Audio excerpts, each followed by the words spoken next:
আসসালামু আলাইকুম গাইস, আশা করি সকলে ভালো আছেন। তো অল অফ ইহাদ ইউটিউব চ্যানেলে আপনাদের সকলকে জানাই স্বাগতম। তো দেখতেই পারতেছেন আমি একটি আম গাছকে হার্ড প্রুনিং করি। তো এই হার্ড প্রুনিং করার কারণে অনেকে আমাকে অনেক রকম কথা শুনাইছে যে কী করতেছে, কী পাগলামি সেগলামি শুরু করলি, অনেকে অনেক রকম কথা করছে। তো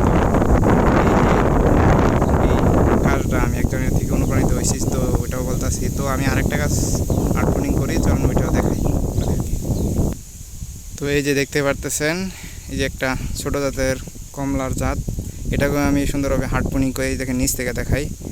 এই দেখেন আমি এটাকে হার্ড প্রুনিং করি। তো হার্ড প্রুনিং করলে গাছের শেপ সুন্দর হয়, দেখতে সুন্দর লাগে এবং ফলও সুন্দর হয়। তো এই যে কমলা গাছটাতে কমলা ধরছিল, তো আমি কাইটা ফালাই দিছি।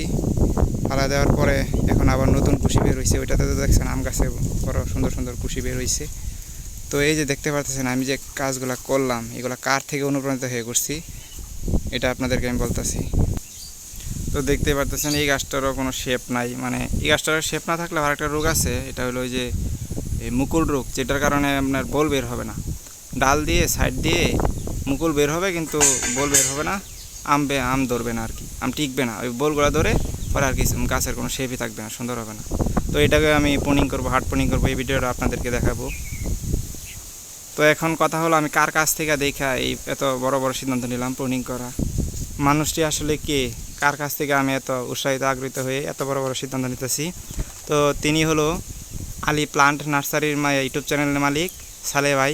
তো তার কাছ থেকে আপনারা দেখতে পারেন গাছের যত মানে মন থেকে ভালোবেসে মানুষ যতটুকু আর কি গাছকে সেবা যত্ন করতে পারে ফ্রিতে, তার কাছ থেকে আমি ফ্রিতে গ্রাফটিং শিখি, তার ভিডিও দেখে আর কি, একদম সহজ উপায়ে। তো আপনারা যদি আগ্রহিত উৎসাহিত থাকেন যে গ্রাফটিং শিখবো, গাছ কীভাবে সেবা যত্ন করে, কীভাবে প্রুনিং করে, তার ভিডিও দেখলে আপনারা বুঝতে পারবেন। তো লোকটা অনেক ভালো, মন মানসিকতা অনেক ভালো, আল্লাহ তাআলা ওনার নেক হায়াত নারাজ করুক, এটাই দোয়া করি। তো তার সম্পর্কে বলতে গেলে মনে করেন যে ভিডিও অনেক বড় হয়ে যাবে, একজনকে তো বলে আর বড় করা যায় না। তো কাজে বিশ্বাসী, তো তার কাজগুলো আপনি দেখলে বিশ্বাস করতে পারবেন। তো আর ভিডিও আমি বড় করতে চাই না। তো ভালো থাকবেন, সুস্থ থাকবেন, আল্লাহ হাফেজ।